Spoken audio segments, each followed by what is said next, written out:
Hey guys, my name is Kevon Tracy. And this is Spiritually Fit. So lately, God's been putting on my heart to share things that He places into my heart while I study, or while I'm reading, or while I'm just sitting in His presence. And so today I was praying and I was like, God, what is my next step? And I sensed Him saying that to start recording and posting it to your YouTube channel of things that you write down a lot or something that you want to get off, but it's too much writing to place it on social media. I'm not a blogger or anything, so whatever. I do like to talk. So one of the things that I've been struggling with is waiting. I quit my job October 18th as a nurse because during my fasting, I felt like God was telling me to walk away from nursing. That's all cool and dandy, but I don't know what to do next. And it's been 3 months and I haven't worked and my rent hasn't been paid for 2 months. I'm getting into credit card debt and I just paid my debt off in 2018. So it's really, really been a struggle for me. I'm definitely feeling like going back to work, but then I feel like I look foolish because it's like, if God told me to quit, then I don't feel like He would tell me to go back. But when I look at it from my fleshly eyes, it's just like, there's no way out of this but for me to start back working. So it's been a real struggle for me. I've been trying to have faith. I've been writing down scriptures. I've been meditating on scripture. I've been trying to trust God. I mean, it's been 3 months. Like, I'm like, God, look, you can't say I didn't trust you. You can't say I didn't step out on faith because I did it. I quit. Didn't know. I still don't know what's going to happen. And it's just like, this is the most confused I've ever been in my life.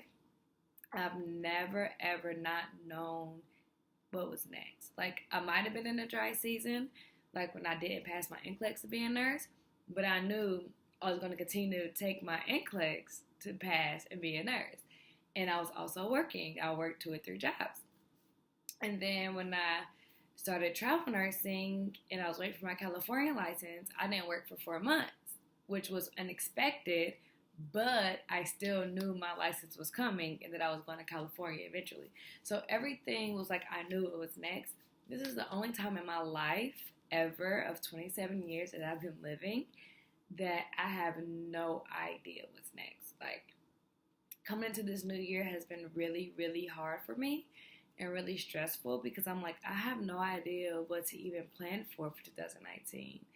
And it's just like everybody's saying like their New Year resolutions and what they want to do and accomplish. And for me, I'm just like, I don't even know because everything that I have planned has been demolished because I had to be working for those plans to come to pass. So now that I quit, I'm like, I don't have any plans. Like, I literally don't know what I'm doing. I don't know where God wants to take me. And I know I'm supposed to be doing stuff with like Black men in my ministry and Spiritually Fit and fitness and motivational speaking and stuff of that nature. But it's just like, I have no idea how that's going to come to pass. Like, I have nobody that I know. I don't have anybody to help me. Like, one of my prayers has been to get a mentor because I would really, really, really love a mentor who can help me in this situation. Somebody who can help me speak on things that I'm going through. Somebody who can help me walk in faith. Somebody who's been through this and who can help me through it. Like, this is what I've been through. I had to walk on faith. I had to wait. I had to be patient. I had to trust God, even when things are getting rough. And I feel like for me, it was easy to trust God in the beginning because I still had money from my other job. You know, my rent was paid. Like, you know, everything was cool for November. Everything was good. You know, I had that taken care of from money in my savings. But now in December and January that I don't have my backup is making it really hard. And now I'm actually having to trust God and actually having to have that faith and actually wait on God. It's a struggle. And it's like, I don't want to run away back to nursing prematurely just because I'm scared and just because I don't know what's next. So I'm going to make sure I know what's next because I'm just going to go and apply for a job. And it just makes it easier. But then even like I have a job interview next week. And I'm just like, I really don't know if I should go, because I know if I go, I'll probably get it. And if I get it, do I actually want to accept it? Because I feel like God will be like, I told you to wait. But it's like, I don't want to be out here looking crazy and looking stupid and saying I'm waiting on God. And what if God never shows up? You know, what if God does? What if I do become homeless? What if I do have to get evicted from my apartment? What if I do have to go back to Atlanta or move to Indiana where my family is? Like, that scares me so much. Like, I have tears in my eyes. But it makes me really nervous because I'm like, if God doesn't show up, I'm gonna look foolish. Like, I'm gonna look really crazy. And that, like, I'm sweating. That makes me so scared. But then at the same time, it's like, if God does show up, then he will get all the victory. Like, everybody can say it definitely wasn't you. It wasn't me. It wasn't me. Like, everybody can look at my situation and look at what happened and say that was nobody but God. And that's the kind of life I want to live. Like, I want to live a faith-filled life like Abraham. So I want to have faith like Abraham or like Noah, who had to build the ark. And I always go back to, like, when Noah was building the ark, he built it on dry land. And he was telling people that, you know, it's about to rain for all these days. So we got to be on this ark because God told me to. And people have never even seen rain before. So they're like, what are you talking about? So he looked really foolish doing it, but it saved his life. It saved his family life, all from him being obedient and having faith and trusting God and what God told him. So I guess right now I just feel like, and I tell my story to people, even to my friends or definitely my family, it looks foolish. Like, first of all, it looks foolish because I'm saying God told me to. God told me to quit my job. God's not telling me to go back. Like, I don't feel peace when I'm thinking about going back to work because first of all, if I was going to do that, I might as well should have stayed where I was at and I never would have been broke. So it's like, it kind of makes no sense. I feel like at this point, it makes no sense to go back to work because it's like, this whole 3 months you've been going through were for nothing because you're literally just throwing out all the way for you to go back to work. And it's just like, you should never quit if you wasn't going to trust God all the way through. So I am just in a very, very, very rough spot. But every day God gives me some type of confirmation through my friends or through a sermon or through reading the Bible or through a devotional. I always get some type of motivation and inspiration, but then it's like, it's cool for a second until a bill is due, or I feel like I need to go get my hair cut. I don't even have $30 to get my hair cut, or when I have to go buy groceries and I'm just keep racking up on my credit card debt. Like, that stuff makes it really, really hard. And it's like, God, I want to trust you, but I just really don't see you right now. I don't see how you can come through for me, and I don't see when you're going to come through for me. And I've been trusting you for 3 months, and I thought December was going to be the month, and it isn't.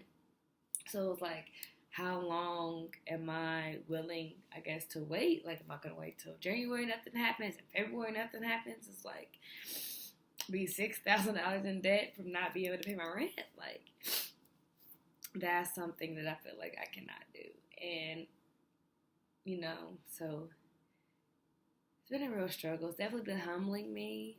One thing I've noticed about myself is I don't like to receive from people because I'm such a giver.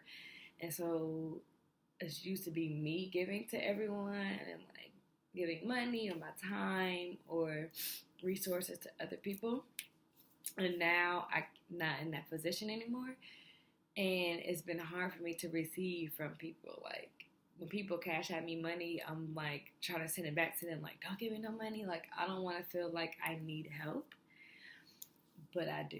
And so I have to learn how to be able to give, but also learn how to be able to receive from people because God also sends people our way to help us. So we can be blocking our blessing and their blessing by refusing their gift. So that's one thing that's been hard for me. And one thing that I keep praying or asking God is like, okay, the Israelites were walking around in the wilderness. and they were hungry. So God gave them manna. And I'm like, when you think of manna, I think of provision. And I think of God like giving you what you need to survive. And so I'm just like, God, where's my manna? Like, where is the manna? Like, I don't care what it looks like, what it tastes like. I'm hungry. Like, I need manna. I need your provision. I need you to come through for me. Like, where are you? And so, um, that's kind of where I'm been at. It's January 4th. And I'm just like, what is happening to my life? And it's like, I want to try to get, like, I try to make a plan. I try to, like, let me get my life in order.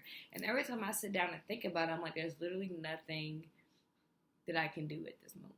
Like, I'm like, all I can do, I guess, is apply to jobs, to a job I don't even want, to a job that I know I'm not supposed to be in, to be disobedient.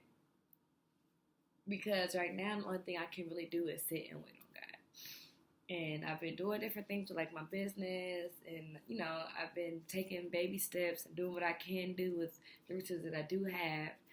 And so I'm like, God, I'm not just not doing anything. Like, I feel like I'm walking and I'm taking steps and I'm being obedient. I'm being disciplined and I'm still trying to help people. Like, I'm still trying to do everything right. And I feel like God still isn't coming through for me.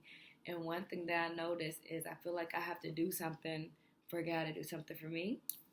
And that comes from, as a child, I did a lot of sports.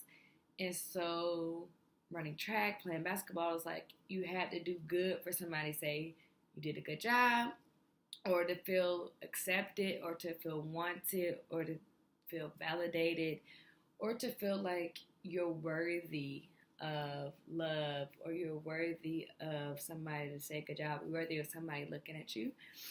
But if you do bad, it's like people just throw you away. Like, nobody cares about you anymore because you're not good anymore. You're not owning up to your potential, or you get cussed out all the time. And that was from 6 years old to 22 years old. So that's one thing I'm working on. Cause I have to realize, like, God and me, we don't have a transactional relationship. Like, I don't have to do something for him to do something for me. He's God. He loves me. He wants to do it anyway. And I want to do everything for him out of love for him, not out of what he can do for me. So that's one thing I'm struggling with, because right now I feel like, God, I've done everything you asked me to do. Why aren't you giving me my return? Like, I feel like I am worthy of this blessing that needs to come my way. And God's like, he can do whatever he wants to do. And no matter what you do, can take away your love for that he has for you, or we don't have to work for his love, but we also don't do stuff just for him to do something for us. So that's one thing I'm really working on. Like, everything that I do, I want my motivation to come from because I love God, not because I want to get money from him, or want him to provide for me, or want him to do this for me, or give me a big house or a job and all this stuff. It's just because he died on the cross for me, because he loved me. He wanted to be with me for eternity. So I love him. Like, I want to show him that same love just because I love him. So that's really where I am. And I just hope that as I continue to get revelations from God and continue to grow spiritually and continue to grow and mature in my faith, and my trust in God, that it can hopefully one day help one of you who are listening to this message to have faith and to be obedient and to wait and to grow in the waiting and to be humbled in the waiting and to grow in the waiting and to get stronger in the waiting and to rely on God in the waiting and after the waiting. And so just let God prepare our hearts in this moment, and clearly it's to prepare us for something that's coming. So I just ask for prayers, and if anybody needs any prayer requests from me, that's really all I can do right now. Don't be afraid to comment under below, and I just love everybody, and I guess this is like series 1 for Spiritually Fit, what's going to happen in the future.